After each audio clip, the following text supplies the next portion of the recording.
আসসালামু আলাইকুম এভরিওয়ান, কেমন আছেন সবাই? হোপফুলি সবাই ভালো আছেন। চলছে শীতকাল। এই শীতে কেউ কেউ হয়তো বিয়ের দাওয়াতে ব্যস্ত, কেউ আবার পিঠা খাওয়ায় ব্যস্ত। এই শত ব্যস্ততার মধ্যেও কিন্তু ইন্টেলের যে লেটেস্ট জেনারেশনের গ্রাফিক্স কার্ডটা ইন্টেল আর্ক B580 এই মহাশয় কিন্তু চলে এসেছে আমাদের স্টুডিওতে। অনেকেই কিন্তু দাবি করছে আর্ক B580 RTX 4060 কিলার, তবে অ্যাকচুয়ালি এই গ্রাফিক্স কার্ডটা কতটুকু ক্যাপেবল সেটা কিন্তু আমরা বিভিন্ন গেমিং টেস্ট এবং প্রোডাক্টিভিটি টেস্টের মাধ্যমে বোঝার চেষ্টা করব। তাই তীব্র এই শীতে Core i5 14 জেনের সাথে এই গ্রাফিক্স কার্ডটা পেয়ার আপ করে কতটুকু উত্তাপ ছড়াতে পারে সেটাই আজকে দেখবো। Let's role the intro.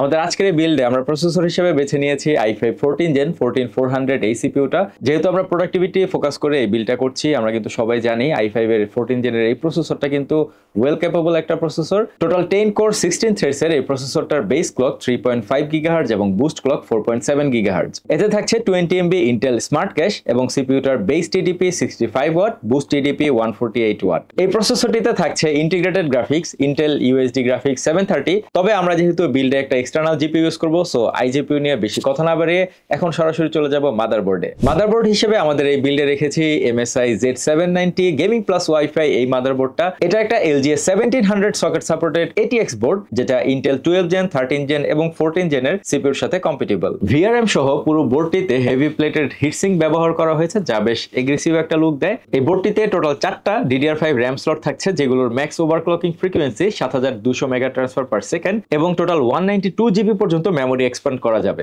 Lightning fast gaming এক্সপেরিয়েন্সের জন্য এই বোর্ডটিতে থাকছে PCI 5 স্লট এবং থাকছে চারটা lightning Zen 4 M.2 slot with M.2 shield Frozr. Ports এবং কানেক্টিভিটির জন্য এই বোর্ডটিতে থাকছে ডিসপ্লে পোর্ট, HDMI পোর্ট, থাকছে USB 2.0, USB 3.2 5Gbps type A, USB 3.2 20Gbps type C, USB 3.2 10Gbps type A। এছাড়া ওয়্যারলেস কানেক্টিভিটির জন্য এই বোর্ডটিতে কিন্তু থাকছে Wi-Fi 6E এবং Bluetooth 5.3। যেহেতু এই পিসিটা দিয়ে হাই এন্ড প্রোডাক্টিভ কাজ করা হবে এবং যারা কাজের পাশাপাশি গেমিং করতে পছন্দ করেন তারা তো অবশ্যই পিসিটা ব্যবহার করে গেমিংও করবেন, তখন কিন্তু সিপিইউর উপর বেশ ভালো একটা প্রেসার পড়বে এবং এটা কিন্তু হিটও হবে। সো হিট ডিসিপেশনের জন্য কিন্তু দরকার একটা ভালো মানের লিকুইড কুলার। আজকে কিন্তু আমরা এই বিল্ডে অ্যাড করেছি গেমডিয়াস Xeon M4 360 ARGB এই লিকুইড কুলারটা। এতে থাকছে ম্যাসিভ 360 মিলিমিটারের রেডিয়েটর, যেটা থিকনেস 26 মিলিমিটার এবং টোটাল ফ্রেমের থিকনেস 32 মিলিমিটার। সাথে রয়েছে 3টা 120 মিলিমিটারের হাইড্রোলিক বিয়ারিং ARGB ফ্যান। এছাড়াও এর ওয়াটার ব্লকের উপর থাকছে একটা 2.1 ইঞ্চের LCD স্ক্রিন, যেখানে আপনারা সিপিইউ টেম্পারেচার, ফ্যান স্পিড এবং পাম্প স্পিড এই ধরনের ফিগারগুলো দেখতে পারবেন। এই বিল্ডে আমরা র্যাম হিসেবে নিয়েছি G-Skill Trident Z5 Neo 8GB দুইটা 16GB স্টিক। DDR5 এই র্যামগুলোর frequency 5600 mega transfer per second. এই র্যামগুলোতে হাই কোয়ালিটির আইসি ব্যবহার করা হয়েছে। আমরা এই বিল্ডে দুইটা র্যাম ইউজ করলেও আপনারা কিন্তু চাইলে আরো দুইটা র্যাম ইউজ করতে পারবেন, যেহেতু আমাদের মাদারবোর্ডটি কিন্তু 4টা র্যাম সাপোর্ট করে। আমাদের এই বিল্ডে স্টোরেজ সিস্টেম হিসেবে থাকছে western digital black SN770 1TB এর এই SSD-টা।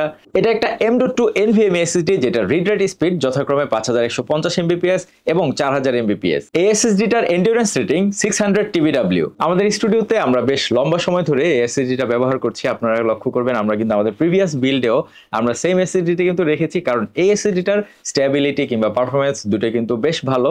সো যারা ভালো মানের একটা SSD খুঁজছেন তারা কিন্তু ওয়েস্টার্ন ডিজিটালের এই SSD-টা দেখতে পারেন। এখন আমরা আমাদের বিল্ডের যে প্রধান অতিথি তাকে নিয়ে কথা বলবো। আমরা গ্রাফিক্স কার্ড হিসেবে বেছে নিয়েছি গুনিরের Intel arc B580 photon 12GB OC ভেরিয়েন্টের এই গ্রাফিক্স কার্ডটা, যেটাতে চিপসেট হিসেবে ব্যবহার করা হয়েছে BMG G21 এই চিপসেটটা। সেম চিপসেটটা কিন্তু B570 যে গ্রাফিক্স কার্ডটা আছে সেটাতে কিন্তু ব্যবহার করা হয়েছে। এই গ্রাফিক্স কার্ডটা ফিচার করছে TSMC 5 ন্যানোমিটার সেকেন্ড জেনারেশনের Xe আর্কিটেকচার, যেটা ট্রানজিস্টরস থাকছে 19600 million, memory size 12GB, memory type GDDR6, memory bus 192 bit এবং bandwidth 456 GB per second. Arc B580 এই জিপিইউটা থাকছে DirectX 12 Ultimate, OpenGL 4.6, OpenCL 3.0, Vulkan 1.4 এবং Shader মডেল 6.6। জিপিইউটার ইন্টারফেস হিসেবে থাকছে PCIe 4, বেস ক্লক 2670 MHz এবং boost clock 2850 MHz। এই জিপিইউটার dimensions length 300 mm, width 118 mm এবং হাইট 52 mm। কুলিরের অফিসিয়াল সাইটে জিপিইউটার পাওয়ার কনজাম্পশন দেওয়া হয়েছে 223 ওয়াট এবং পাওয়ার সাপ্লাই হিসেবে রিকমেন্ড করা হয়েছে 650 ওয়াট। সো যারা এই জিপিইউটা ব্যবহার করবেন তারা অবশ্যই 650 বা এর বেশি পাওয়ার সাপ্লাই ব্যবহার করবেন। আমাদের এই বিল্ডের সবগুলো কম্পোনেন্টস পাওয়ার আপ করার জন্য আমরা পাওয়ার সাপ্লাই হিসেবে বেছে নিয়েছি Entec Atom B750। এই পাওয়ার সাপ্লাইটা এটা একটা 750 ওয়াটের পাওয়ার সাপ্লাই, তবে আমাদের এই বিল্ডের জন্য কিন্তু 650 ওয়াটের একটা পাওয়ার সাপ্লাই নিলেই হয়ে যেত। আমরা জাস্ট এক্সট্রা সেফ থাকার জন্য হচ্ছে এই পাওয়ার সাপ্লাইটা নিয়েছি। তবে আপনি চাইলে 650 ওয়াটের পাওয়ার সাপ্লাই ব্যবহার করতে পারেন। সেক্ষেত্রে খেয়াল রাখতে হবে পাওয়ার সাপ্লাইটা যেন অবশ্যই মিনিমাম 80+ ব্রোঞ্জ সার্টিফাইড হয়। আমাদের এই পাওয়ার সাপ্লাইটা থাকছে 120 mm একটা সাইলেন্ট ফ্যান, ভোল্টেজ থাকছে 200 to 230 volt, frequency range 50 hertz. এই পাওয়ার সাপ্লাইটি যদি আপনি স্টারটেক থেকে পারচেজ করেন তাহলে কিন্তু আপনি পেয়ে যাবেন 5 বছরের ওয়ারেন্টি। কেসিং হিসেবে আমাদের এই বিল্ডে আমরা রেখেছি Gamedeus Atlas M1 ARGB mid tower এই কেসিংটা, যেটাতে মাইক্রো ATX, ATX এবং ITX এই ধরনের মাদারবোর্ড গুলো সাপোর্ট করে। কেসিংটার সামনে নিচের দিকে একটা ডিজিটাল ডিসপ্লে দেওয়া হয়েছে। জিউস কাস্ট সফটওয়্যার ব্যবহার করে আপনারা এটিতে CPU, GPU বা ambient টেম্পারেচার দেখতে পারবেন। ডিসপ্লেটার ঠিক পাশে এর সকল পোর্টস গুলো দেওয়া হয়েছে। প্রথমে রয়েছে USB 3.2 Gen 2 Type C 10 Gbps, USB 3.0 Type A port, LED control, monitor mode switch এবং একটি ইন্টিগ্রেটেড অডিও জ্যাক তো থাকছেই। ফ্রন্ট ও সাইড প্যানেল উভয় পাশে high quality tempered glass use করা হয়েছে, যার মাধ্যমে আপনি আপনার কম্পোনেন্টস এর এস্থেটিক্সও এনজয় করতে পারবেন। এই কেসিংটার maximum CPU cooler height 160 mm, maximum graphics card length 410 mm এবং maximum power supply length 180 mm। এই কেসিংটা থাকছে তিনটা ARGB ফ্যান। ARGB হওয়াতে আপনি আপনার মনের মতো কালার চেঞ্জ করে নিতে পারবেন। কেসিংটার এয়ার ফ্লো এবং ক্লিয়ারেন্স স্পেসও কিন্তু যথেষ্ট ভালো। কম্পোনেন্টস এর স্পেক্স নিয়ে তো অনেক বিস্তারিত কথা হলো, এখন আমরা দেখবো i5 14 জেনের সাথে পেয়ার আপ করে আমাদের ARC B580 এই গ্রাফিক্স কার্ডটা কেমন পারফর্ম করে। সেজন্য কিন্তু আমরা বিভিন্ন ধরনের প্রোডাক্টিভিটি টেস্ট করেছি। আমরা অ্যাডোবের বিভিন্ন সফটওয়্যার ব্যবহার করেছি, অ্যাডোবি ফটোশপ, অ্যাডোবি ইলাস্ট্রেটর। এছাড়াও আমরা প্রিমিয়ার প্রোতে 1 মিনিটের 4K ফুটেজ প্রক্সি করেছিলাম, যে ফুটেজটি সনি A6400 ক্যামেরায় 25 fps এ শুট করা হয়েছিল। প্রক্সি করার সময় ফরম্যাট ছিল কুইক টাইম রেন্ডার এবং মিডিয়াম প্রিসেটে ছিল। প্রক্সি হতে টোটাল সময় লেগেছিল 38 সেকেন্ড। এরপর আমরা সেম ফুটেজটা অ্যাডোবি মিডিয়া এনকোডারের মাধ্যমে রেন্ডার করেছিলাম। সেক্ষেত্রে ভিডিও ফরম্যাট ছিল H264 এবং আমরা ভিডিওটা অ্যাডাপটিভ হাই বিট রেটে রেন্ডার করেছিলাম। টোটাল সময় লেগেছিল 26 সেকেন্ড। এরপর আমরা আফটার ইফেক্টসে 1 মিনিটের 4K প্রজেক্ট ফাইল প্রক্সি করেছিলাম। সেক্ষেত্রে আমাদের ফরম্যাট ছিল কুইক টাইম রেন্ডার। এই প্রজেক্ট ফাইলটি প্রক্সি হতে সময় লেগেছিল 44 সেকেন্ড। পাশাপাশি সেম প্রজেক্ট ফাইলটি আমরা রেন্ডার করেছিলাম এবং রেন্ডারের সময় লেগেছিল 56 সেকেন্ড। আমাদের এই টেস্টিং এর মাধ্যমে আপনারা কিন্তু মোটামুটি একটা ধারণা পেয়ে গেলেন যে আসলে এই জিপিটার পারফরম্যান্স কেমন। তবে আমাদের টেস্টিং এর সময় কিন্তু আমরা কোনো ধরনের VFX কিংবা কালার গ্রেডিং এর কাজ করিনি। তবে যারা আপনার প্রফেশনালস আছেন, যারা মূলত ভিজুয়াল ইফেক্টস বা মাল্টি লেয়ারে কাজ করে অভ্যস্ত, তাদের কিন্তু টাইমে কিছুটা হেরফের হতে পারে। এত টাকা দিয়ে পিসি বিল্ড করলেন আর গেমিং করবেন না, তাই কি হয়? সো যারা কাজের পাশাপাশি গেমিং করতে পছন্দ করেন তাদের জন্য আমরা বেশ কয়েকটা AAA টাইটেলের গেম খেলেছি। প্রথমে আমরা খেলেছিলাম Forza Horizon 5, যেটা কিন্তু বেশ পপুলার একটা গেম। এই গেমটা আমরা বেশ লম্বা সময় ধরেই খেলেছিলাম। আমরা 1080p তে আমাদের গ্রাফিক্স প্রিসেট ছিল এক্সট্রিম প্রিসেটে। আমরা র পারফরম্যান্স পাওয়ার জন্য কিন্তু XeSS অফ করে নিয়েছিলাম। তো আমরা রেজাল্ট হিসেবে পেয়েছিলাম ম্যাক্স FPS 140, এভারেজ FPS পেয়েছিলাম 120 এবং 1% লোতে আমরা পেয়েছিলাম 68 FPS।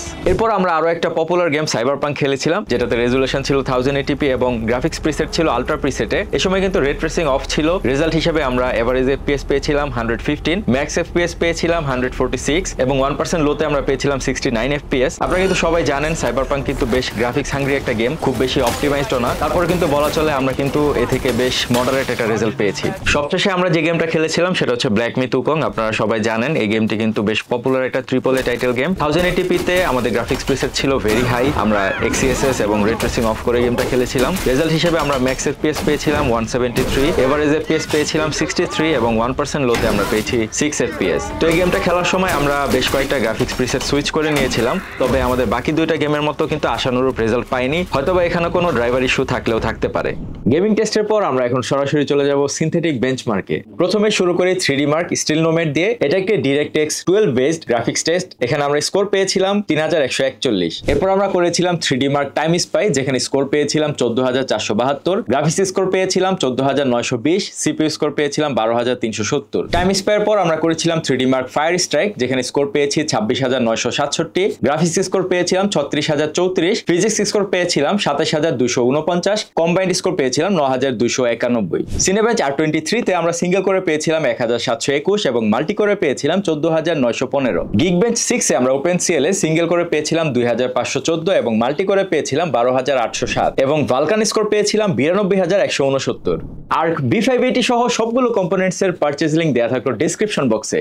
সো যারা এই ধরনের প্রোডাক্টিভ বিল্ড সহ যে কোনো ধরনের গেমিং বিল্ড করতে চান তারা কিন্তু চলে যেতে পারেন স্টারটেক এর মাল্টিপ্ল্যানের রিগ হাউসে অথবা ভিজিট করতে পারেন startek.com.bd। আমি হিমেল বিদায় নিচ্ছি এখানেই, বাই বাই।